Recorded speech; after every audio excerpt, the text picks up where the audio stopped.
All right, then welcome to our data self-defense crash course here in Lugano with the Digital Lab. Thank you so much for the opportunity to be here, Lugano Living Lab. I will just explain shortly afterwards who we are and what we are doing here. What we are doing is now almost 1 hour crash course on why and how you should and could protect your data. Really important at this point is like if you are already experienced in this topic, this might not be for you. This is really like a beginner's workshop for you or your mother or granddad, whatever. But there's like no big knowledge in the field of data necessary. So we are the Digital Lab on tour, and our slogan is like participate, and that's what we are doing here. And you might wonder, what is the Digital Lab? And here's like our go-to text. But like the main goal of our activity is that we are standing for a digitization that we can all understand and actively shape. If you want to know more about us and our project, please visit our website, thedigitalLabor.ch. Then, who is behind it? You might wonder, who am I? I'm going for this just in a minute. But in general, it's a project built from two think tanks and an association. The organizational part is done by the DZ, which is a think and do tank from Zurich, and ethics, the lab of for innovation ethics, also based in Zurich. And it is made possible by the foundation Mercator Schweiz. What are our three goals of this project, the Digital Lab? It's like to inform people, have them participating what we are doing at the moment, and also discussing what is lost in the end. Why is it called a tour? Because we are going through different cities and villages in Switzerland, which you can see here. So we have been to Basel, been to Yverdon, to Chur, Lucerne, and at the moment we are at Lugano, and we will end next week in Zurich.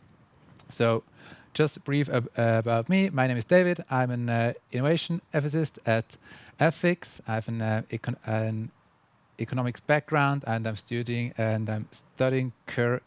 currently data science, which also kind of led me to this topic of data security and private data. So now I've been talking enough about the project. I would like to start the workshop. So first I will just give a brief introduction into the topic. I will show you some fun tools, and then we'll have some hands-on part where you can take out your devices, and I will show you some first aid helps. And then we will have a short outlook into cybersecurity and in tools you can use there. So, but first of all, I would be really interested into your perspective on data and on digitization. So, if you would be ready to go on to www.menti.com, and then you are asked to write in a code. And I will just could you remember the code, or shall I show it again? There we go. And then I will switch over. Okay. Do you have the numbers? Nice. No. There you go.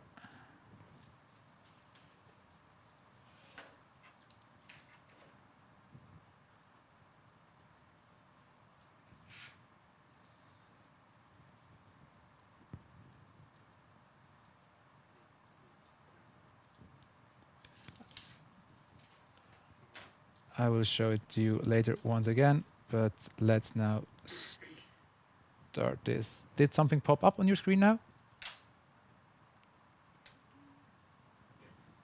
Yes? And if I go one further, do you have now some questions on your screen? Yes. Nice. Okay, now you can enter those. You can enter this, and I will try to bring this on the screen.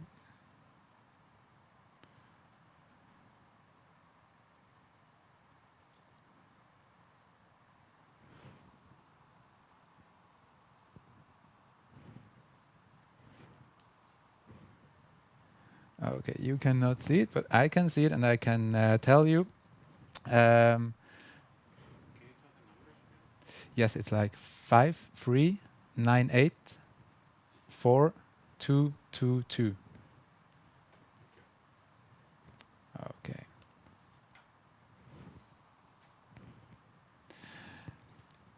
I can tell you the results. Like there seems to be not a really big interest in the digitization, but the second question is, can I have a say in the how digitization changes? And there we are just in a scale from 1 to 10. We are in the middle at a 5.5, and that did not change now. And then the third question is, Google, Facebook, Amazon, and Apple are so powerful that they can no longer be stopped.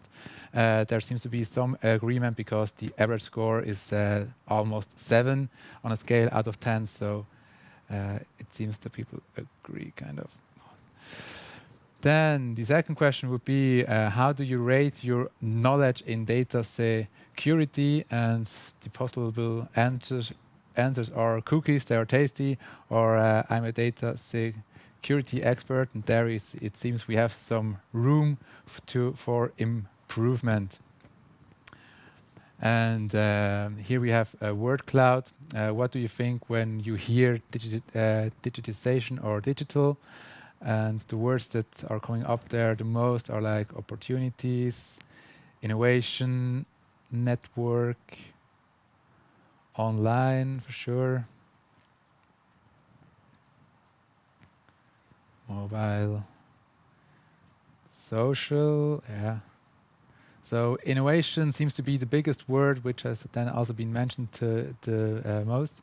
It would be really interesting to know that you take yourself some time to think what are the words that come to your mind at this moment. Democracy, bubbles, and so on. Okay, we don't want to exceed here too much. The last question would be, I can distinguish advertising and media well on the internet.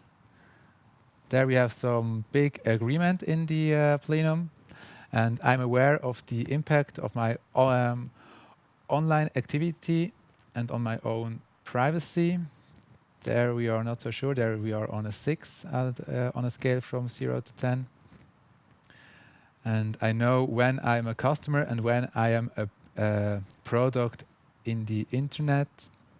There we are only at 2.7. So it seems like that the audience could learn something then in the next few slides. I'm really happy to see that actually. Now I will turn on again the presentation and continue. So what is this workshop about? I will just go really quickly here. Once again, I want to point out the importance. This is like really a beginner's workshop, and it is like from understanding to some acting.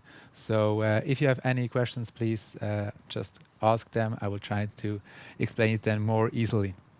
So the first topic is going to be data kraken and what they are and who they are. And you might, if it might be feasible that you have not heard this expression before. In general, then we are talking about GAFAM, and you might also be like, okay, I've never heard GAFAM. What the heck is that? Maybe by the letters, you can kind of tell that I'm referring to some companies here. And in the further ado, I will have a look at those different companies. So GAFAM just means Google, Apple, Facebook, Amazon, and Microsoft. And here I just want to quickly show like how the weight has changed from the top 10 companies in the world, or the wealthiest or richest companies in the world. Back 1999, it was already Microsoft, but you can see that the other companies were quite different and not in the digital world. Well, despite of maybe Intel and Cisco. And this has been changing in the last 20 years extremely. And last time when I did this workshop, I had someone in the audience that works at Microsoft, and he even said, told me that Microsoft in just 2 years has doubled their wealth. So you can see there is like definitely in tech companies which are dominating in 2019. There is a huge push in the wealth of these companies. So these are just numbers. We are in the billion area, and I just encounter often also with myself that I can not really imagine what that means. So I try to make some easy small comparisons. Here we have Microsoft on the left side, and I want to know like what do you think is like equal to the GDP of Switzerland or Austria? Do you have like any guesses? Which one could it be? I can tell you Switzerland has the higher GDP. Okay, it's actually both of them. Like both of them combined are more or less equally to the to the wealth of just one company. The same game goes for Google. We can do the same game, and depending on which country with which currency I would take, I maybe could choose countries that would not even fit here. It's not one of them. It's like all of them plus Switzerland. So just that you have some comparison. I think this is quite interesting to know or to see like what wealth these companies are having. And one thing that I encounter quite often is that people use a lot of services, but they don't know how these companies are related to each other, or are they all the same, or how do they work together? So here's an other question to the audience, and you can also ask yourself this at home. Like, do you know any sub companies of like those 5 big ones, like Microsoft or Google? So like YouTube and Google. Exactly. Yes, that's one that a lot of people do not know. Facebook. Do you know any sub companies of Facebook? WhatsApp, Instagram, and so on and so forth. I don't want to make it too long here. I have a nice picture here, which might not be too big, but I'm pretty sure you can see some. So LinkedIn belongs to Microsoft. Didn't know that before I did my research. Amazon, quite interesting with IMBD or Twitch that they have been acquiring the last few years. So all those companies are having like sub companies, and now you can imagine like that the data traffic within a big company then gets just much easier when you own your own services, and you're not relied on contracts with these companies.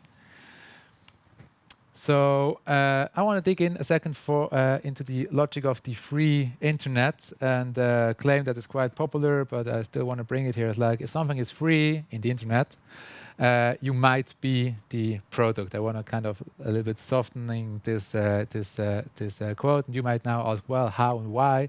And that's my job in the next 5 to 10 minutes to show you why and how.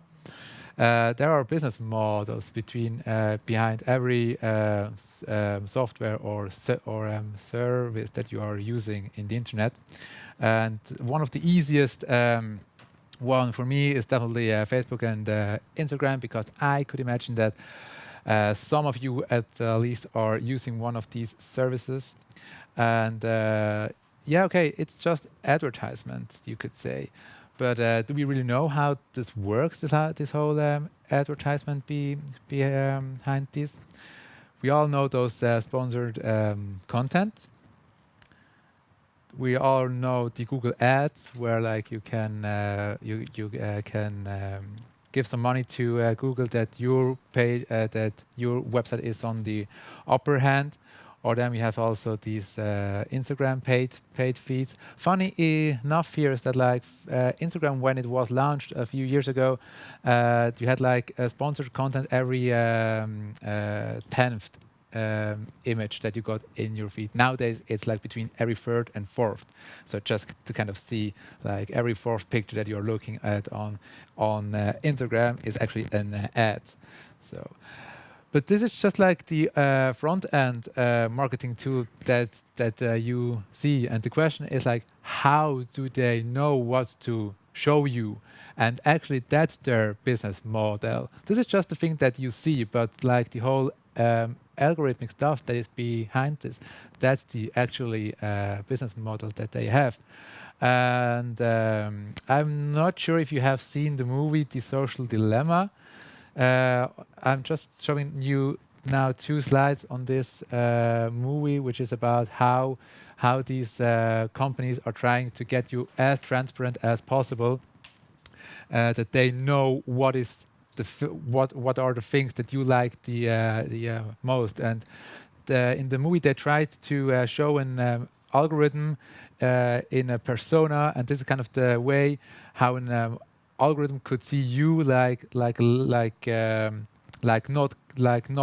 not clear, like your body's white. They don't really know your preferences so well in the beginning. And the more you interact with these platforms, the more clear their picture of you is, and then it can kind of become like that they can really see you, and they know what jacket you might wear this day or not. So I just think it's really important to know Instagram is not just here to show you the content that you would like to see or the ad that they think you like the most. They are also really like profiling you. Like they really know your behavior. They know what you like, what you don't like. My question again to the audience would be: do you know any other models of how you could create value with data, or how data is used? I just wait. I always wait like 3 to 5 seconds, and if there's no screaming, I just continue. Sorry. Yes, definitely. Sorry, didn't hear the answer. The cooperative model, like any data cooperative where you have a shared ownership of the value that is created. Yeah, definitely. That's one. There are yes, please, Jan. Like lookalike audiences as well, when companies that have, for example, similar customers exchange the data of their customers. Exactly. They kind of try to merge it and to kind of exchange. Exactly. Thank you very much for this example, because that's like the next one that I want to show you kind of. I call it data broker or data broking. There are definitely several ways to say that. But in general, it just works as you just said, like so many companies and services are gathering data to gather. So it would just be too bad if there would not be a platform to exchange these data. So there are like for real, and I actually have one colleague in my studies that is working for a data broker company. They just try to buy and gather as much data as possible, and then collect this data in their data warehouse, and then they try to sell this data to people who would be actually interested into this data. So that there's like really a market for like data exchange. So it's not a good like gold or cereals or anything. It's like just data that is like connected differently and then resold to other companies that can use that for advertisement or for anything else. Then one topic that I would like to go in for a second, that is the training of artificial intelligence. So very often you're giving away data that is used to train a model or an AI, and now you think like, okay, AI, thank you, David. I never heard of AI, or I heard of it, but what you just said does not make any sense to me. So I'm well aware that there might be in the audience people who are more experienced in AI than I, but I just try to make it as easy explanation as possible. So an artificial intelligence is actually just a program or a lot of lines of codes that are trained with data points. So imagine this: you have like you have an algorithm that should say if this picture is a dog or a cat. Then you just give the algorithm thousands of pictures of dogs and of cats, and you say him like, that's a cat, that's a dog, that's a cat, that's a dog. And then in the end, this algorithm is able to classify this per default. So then in the end, you can just give him, or like this algorithm, a picture, and the algorithm knows whether it is a dog or a cat. So to train artificial intelligence, it really needs like data sets, and huge data sets. And how could they gather all this data together? And a pretty easy way is when you do it for those companies in the internet by your own. You might sometimes see a movie on Netflix, and every time that you are watching a movie, maybe you stop it after 5 minutes. You're training the algorithm that, like with your profile, this movie might not be something for you, so it can take this data information into its backend to then reuse it for other people who might not like John Wick or Jack Reacher. Other one that you might encounter from time to time is like on LinkedIn, that you are saying, LinkedIn, yeah, who is really good at project management. You have like 4 people in your row, and then you press like, okay, Daniel is pretty good at that. There you are training again the algorithm, like, okay, whenever there is a job offer that needs project management, we give this job to Daniel. So there you are also kind of part of a service, and you don't really know it. Maybe you have been studying a foreign language on Duolingo. Duolingo also has like a preset of words or phrases where you can translate and study another language. But imagine this, like if 5,000 people would write in something wrong all the time, the algorithm would like realize like, oh, there might be something wrong in this translation.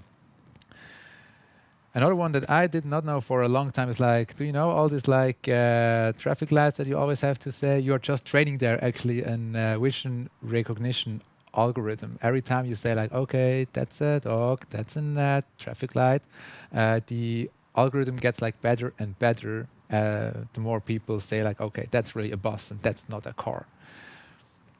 The oldest one might be actually the spam folder. Whenever you put a mail into the spam folder, you're telling a program like, that's a spam mail, and if 5,000 people they are reporting that like this headline or this mail address is a spam, the algorithm knows in the end like, okay, that's now as a spam mail. So that's just not a place where you might not be conscious about that you're training someone. And the other one is like also a pretty famous one from Facebook, where you are taking people and friends. That also helps the algorithm to get better at recognizing faces and differing those faces. So you might now ask like, yeah, but David, like, what's the big deal about this? I mean, that just helps some programs to be better. And I actually, to a certain point, agree with you. The problem is just that sometimes we don't know that we are actually working for someone with our time. We just assume that that is the way it goes, but there might be actually other ways. And I just will provide you now with 2 fields of problems that I see or that we see, and I'm pretty sure or aware of the fact that there are many more. But just out of time and to be a little bit more precise on those 2 problems, I've been picking the following 2. The first one is the filter bubble. And again, like, what's the matter here? But imagine this, like, the more online you are, and the better those algorithms and those platforms that you are on day by day, the better they know you, the more you are just getting the information that you want to, because those programs are trained to show you what you like the most. Facebook does not get any money or any good feedback if it shows you something you don't like, because as soon as you don't like something, you will leave the page. So they are really interested to show you just the content that you might like. and this leads to the problem that you are not getting any information from the outside of your bubble, because in the digital world you really create a bubble with your interests, with your friends, with your with the profile that these companies are building around you. And some could now say like, wow, awesome, we are all the same opinion. Like, have you ever had the feeling that like that you see something really specific and you can't really understand why people see it differently? I mean, this happens maybe also already in your field of friends, that the friends around you are in have like some certain thoughts. But in the internet, that's just like multiplied x times. Because these algorithms are programmed to just connect you and show you people that are the same opinion as you do have.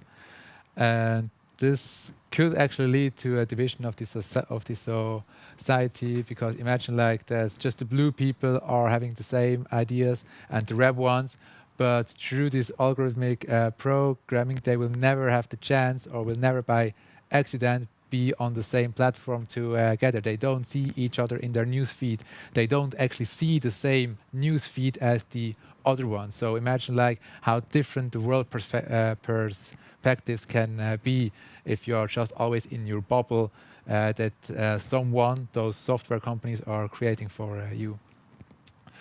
And the second issue that I would like to emphasize here is the behavior analysis.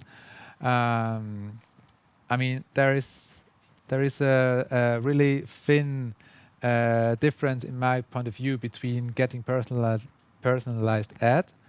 I mean, I have this discussion quite often, that people are like, yeah, but David, I mean, I don't want to see like women's socks as an ad. I like that I get like male T-shirts in my feed.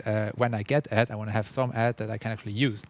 And I totally agree with that. There's like nothing too bad about this. But there is the other side, that like, how can they even know what you like or what you don't like? And I can really tell you that these companies are having whole bunch of psychologists in their teams, and their only goal is, or their one of their main goals is to know where you're the most vulnerable, at what time you might really be up to buy this jacket. And if they can know your mood, they can also hijack your mind, kind of. Like, that's really like their job, to see or know when can they target you with an ad. And when they can target you with an ad, they might be also possible to target you with other things than just an advertisement. And this goes a little bit into the next slide. Maybe it is possible to also manipulate you on other levels, like on your worldview, on your political opinions. And there is, in my point of view, then the big question. I mean, there's a huge difference between I have some billboards on the train station about a political topic, or if a whole psychology team is behind it and knows when am I the most vulnerable to this advertisement on this specific topic. So they really try to know this, when can they show this ad about this and this topic to change my mind. And we have this big issue, or this big problem, no, not problem, but this huge act that we had like 5 years ago with Cambridge Analytica. And I think that this just showed really overwhelming what the power of these softwares are. Another one that was not that big in the media, actually, in my point of view, but could have been much bigger if people would have understand what there happened, was the hate speech in Burma, which was led on Facebook. And it would now take way too long to talk about all this what happened in Burma in a few years ago. But in general, some military majors were posting, I would say nowadays we would call it fake news, like really bad images of Rohingyas being bad to other people. and they boosted this content with ads and with a lot of money. That as many Burma people would see these pictures or videos, which were actually not all of them true, and this in the end led to a massacre against the Rohingyas because all the local people of Burma thought that this, what they saw on Facebook, was true. And so there's like a really thin gap for me between just some ads, or do I like try to convince my people that some part of our, or that some people of our state are bad people. So would you let the stranger know where you have been, when, with whom, and for what reason? No, I think not. And so why do we do it? Give to these companies. That's actually more or less my final call for this. So I said it's a little bit interacting, and I want to show a few things. So the next part would be about some interesting and funny tools. And I'm really curious now if I can go onto this website, and if it is popping up for you as well or not. And I could imagine that you don't you see it? Nice, awesome. Okay, I know that this is in German, and I'm talking in English, and we are in Lugano at the moment. So this might be not the very best first one to start, but still, it's a perfect one, and I really encourage the people from Digitale Gesellschaft to make this trilingual, that our French friends and the Ticino friends can also use this. Nevertheless, I will just quickly show you what this is about. By law, every company in Switzerland needs to give you full insight on the data that they have from you. And this generator is nothing else than that I can go here and go, for example, like on, let's say, Digitech, Galaxus. And then I enter here my email, my name. We don't see it. Okay, that's good to know. I'm really happy that you say that. If I duplicate,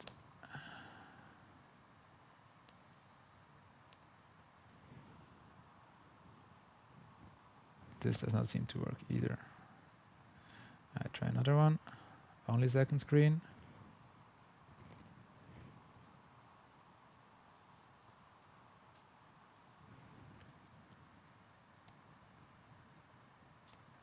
Okay, now I'm having a problem because I can't see my. Okay, right. I'll just quickly try to. Nice, made it. Okay, sorry for that. Now I can't see it on my screen, but I can see it on yours. Oh, I can see it there actually. Okay, I've been choosing here now Digitex, and I enter my my credentials, and then I can say generate myself a letter, and now I have like a legal letter that I can write these companies, and they will send me now, or they have to by law now send me my data that they have or know about me. So I'll switch over again to the presentation. You can see, no, I can't see it, but it's okay. Another one would be the listening back, which is now on your nice. Listening back is actually a plugin that you could install on your computer, and I do not really recommend to have it on all the time because it's quite annoying. But this is a plugin that you can put into your browser, and it makes a pretty annoying sound whenever a cookie is catching on you. Like whenever a website or a service is tracking you, you will get some really annoying dizzy sound in the background. And just try to use it once and go on Facebook or some news portal, and you can be sure you will turn it off quite quickly because it's really not the sound that you want to hear. But I think it's a really nice way, or an artsy way, to show you how much you are being tracked in the internet the whole day. I have a few more examples that I would like to go on. And this one is really nice, also an art project that I've been going over. In general, I don't want to read the whole text. You can go on, if you type this into Google or DuckDuckGo, you will definitely land on this page. It's an art project of a woman, and she wanted to show what happens when you are in Amazon making an buy. So she bought a book, and she then had a look at the source code, and then she measured how much source code is behind buying one book. And I think we would definitely not have the opportunity to have our input tonight and our panel discussion, because in the end, I guess it goes on over 80 megabytes. So just to have a small feeling, I'm not even like 1% through, or almost 1% through the code, and that's what behind just one book that you buy on Amazon. And this code is just like all those references and trackers and cross validations that these companies are doing when you are buying a book on Amazon. So we just try to give you here some like sense of what is going behind every click you're doing in the internet. Another one, and also the last cool project that I would like to show you, and this is now something hands-on or something useful, despite of the other one that might be not so useful but super interesting, is the Ghostery plugin. And the Ghostery plugin does nothing less than showing you if the website that you're on is using trackers, and what kind of trackers, and if it could have, and if Ghostery could have or did block it or not. So let's now just go on to, for example, Watson, which is an, maybe. So let's now go over to Ghostery and see, are there any trackers? And you can see it has been detecting two trackers. And sometimes it allows them, and the worse they are, the more possible it is that it's blocking them. If you go to Blick, that's even worse. There we have, I don't know, like the more clicks you're doing, the more trackers you're getting. So that's just like some now. You see, like 3 already, some got blocked, some Ghostery couldn't block. So just to give you some example or imagination, what it means, like what is happening in the background when you're going on in the internet and stuff like that. So now I would like to go over again to my presentation, and maybe I have to do it this way and this way and this way. Ah, nice. Oh no, I'm at the completely wrong place. 1 second, there we go. Bam. Now, I promised you some hands-on. I'm just quickly checking the time. We're still good.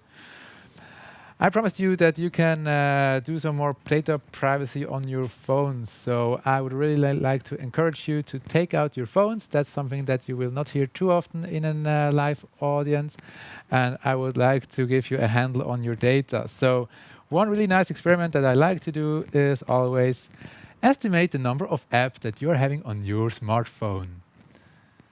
Don't look at them, just like estimate, and you can throw some numbers in.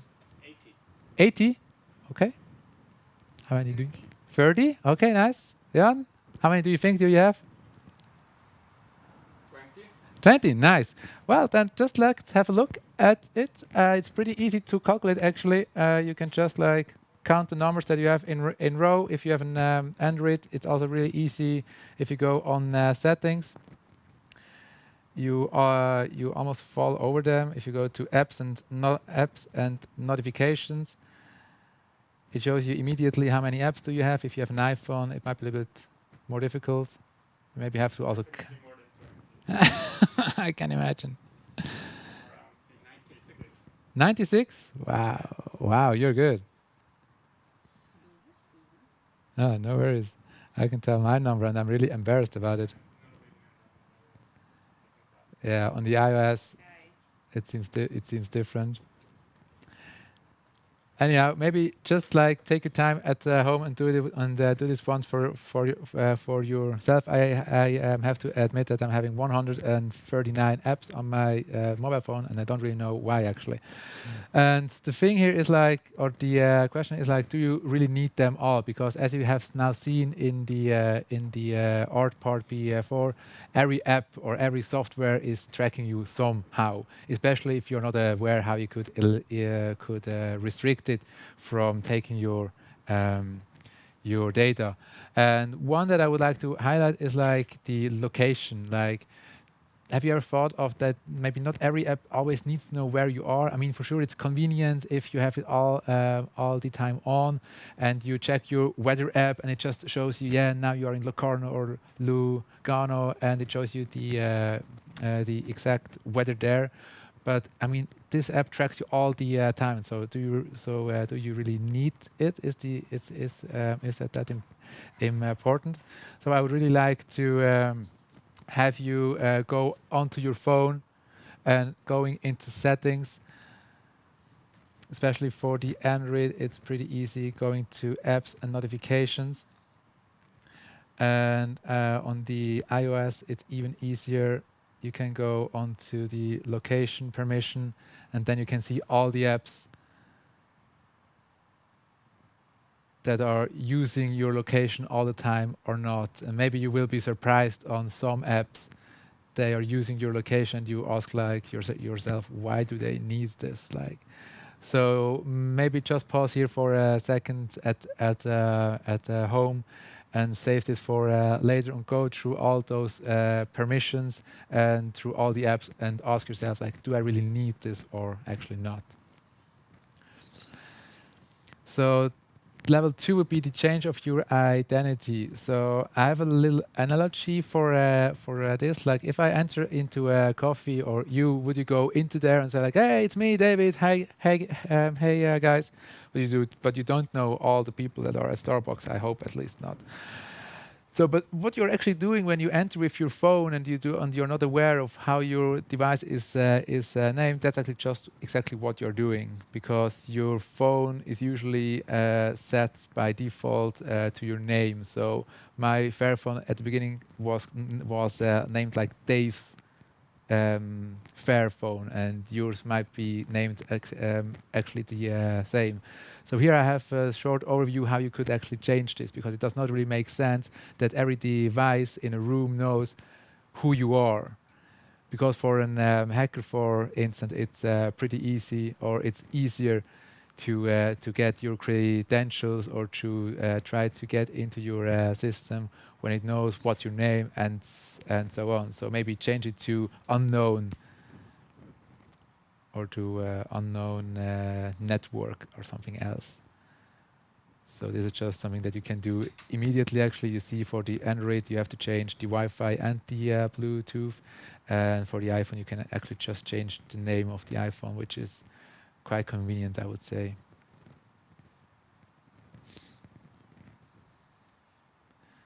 So I think that should be enough time. And otherwise, you can just stop the video here or the recording here. And for the others that are in the audience, I'm here later to help you with this. I would just like to go on the third level. What does Google think about you? And here I will relieve some secrets from I guess. So what does Google think you are? And for this, here's like the steps that you could go through with your computer. So if you are in front of a computer at the moment, this would be the steps that you could actually do at the moment. So you could log into Google and go to other Google activities. Search for the Google Ad settings. And then manage the Google Ad settings. I'll just leave it a second, and otherwise I will just show a second how it could look. So here, are we still on the blick? Yeah, nice. I'll just go open another tab and go to my activity. Okay, and as you can see, I already turned them off. So that's actually your center where you can manage whether Google should track all your steps and all your behavior or not. And trust me, they really know a lot about you. Now, if I would go over here,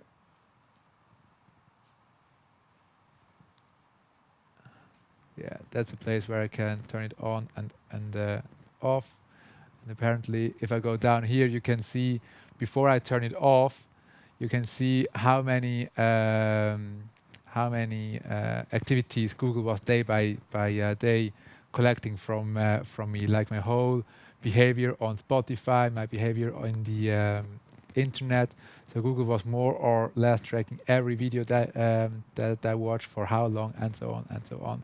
So I think it's really important that you know places like this where you can decide whether do you want to share this data or not. And I really encourage you to make your own decisions and not just take always the default, which is actually what we tend to do. Trying to go back on this. Dang.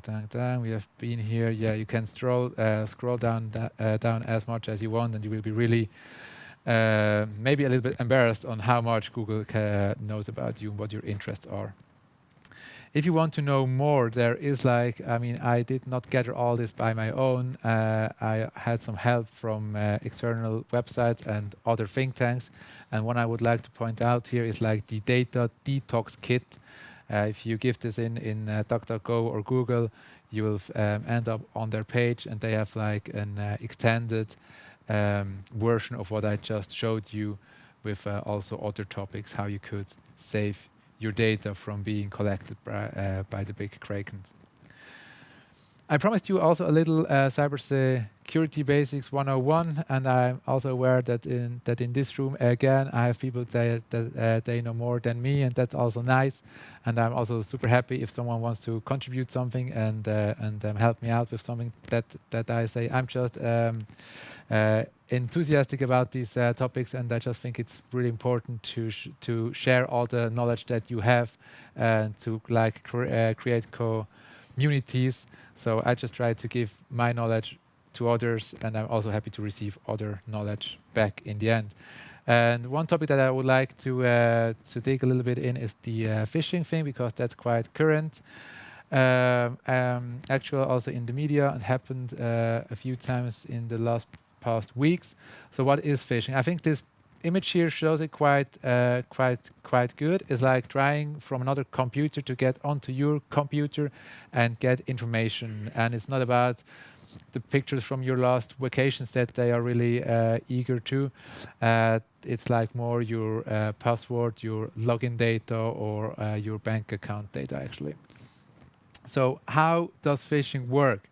Usually, it's not that they can penetrate your computer just without any help from your side. Most of the time, you have to click on something. That's the first act, and that's a super example in German. But it's not so much about the text. It's more about how you can identify whether you should click on a link or not.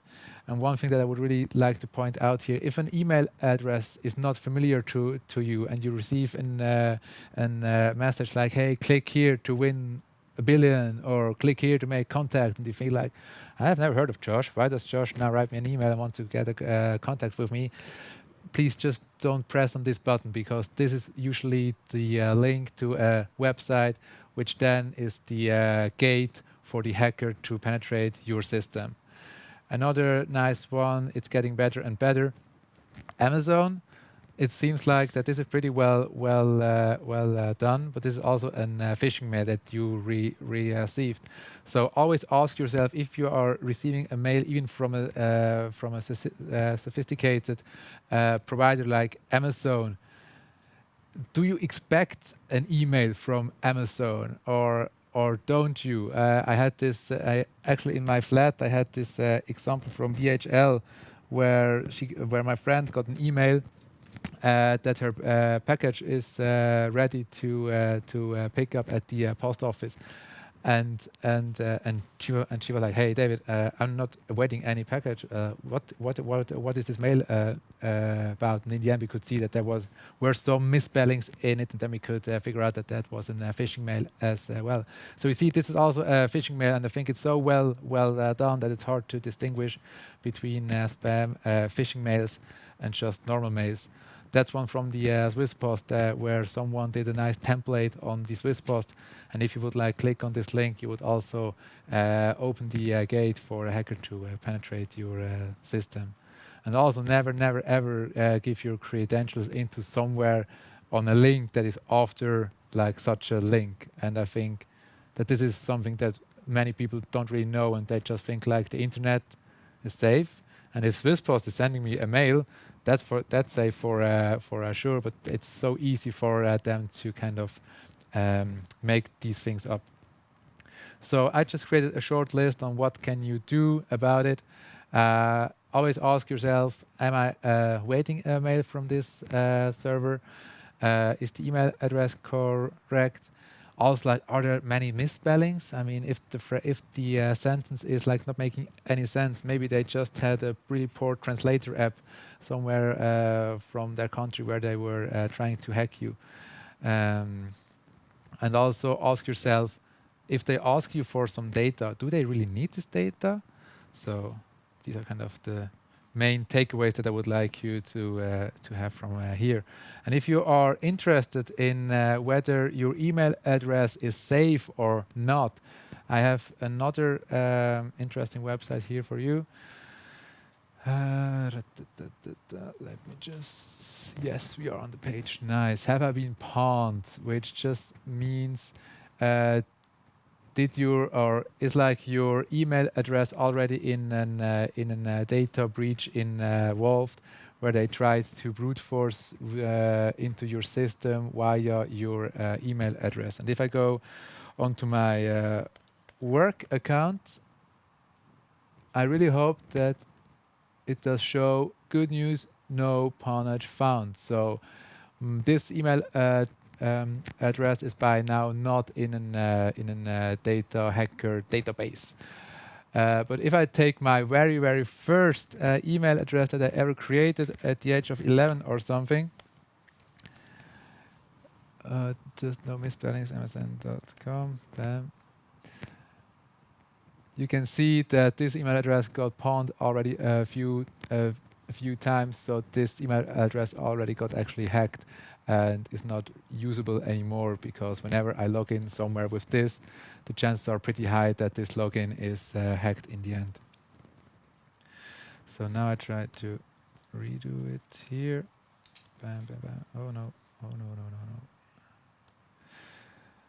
And the very last and easy part is passwords. I did not pay attention too much on this, and I can't really point out this too much.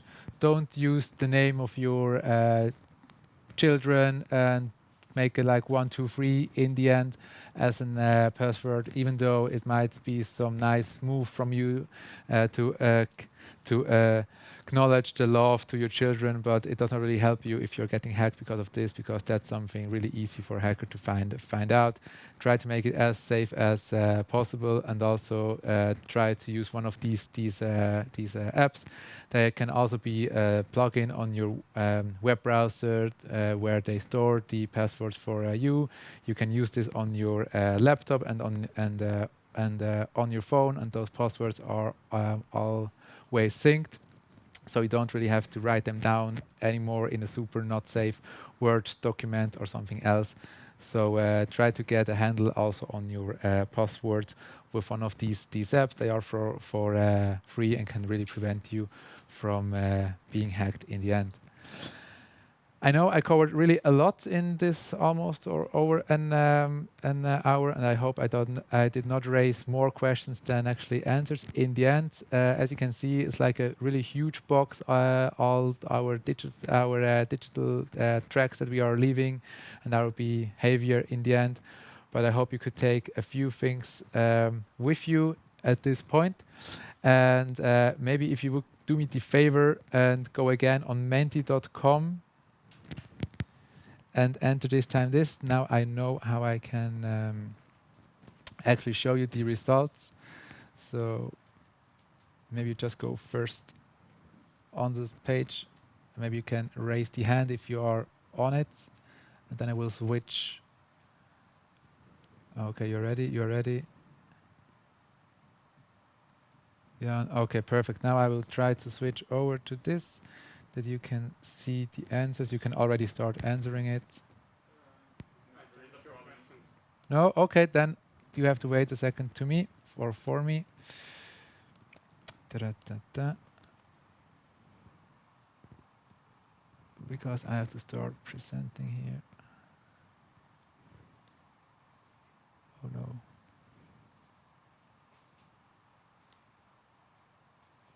Does it now start?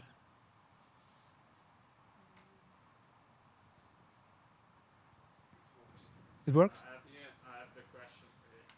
This. Nice. Okay. Yeah, that's good. Perfect.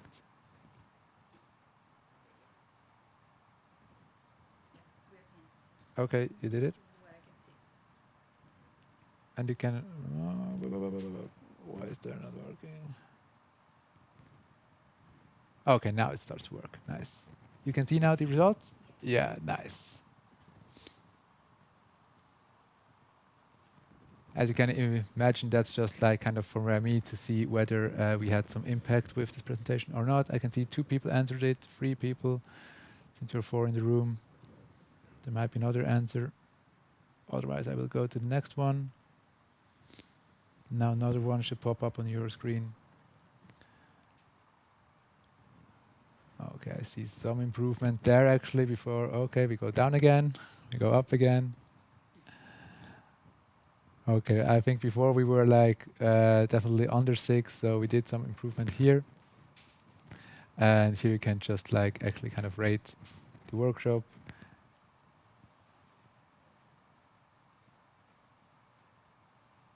And we are always happy to have some feedback. You can give this live to me afterwards, or you can write it down here.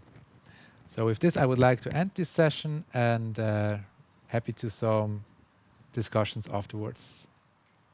Thank you.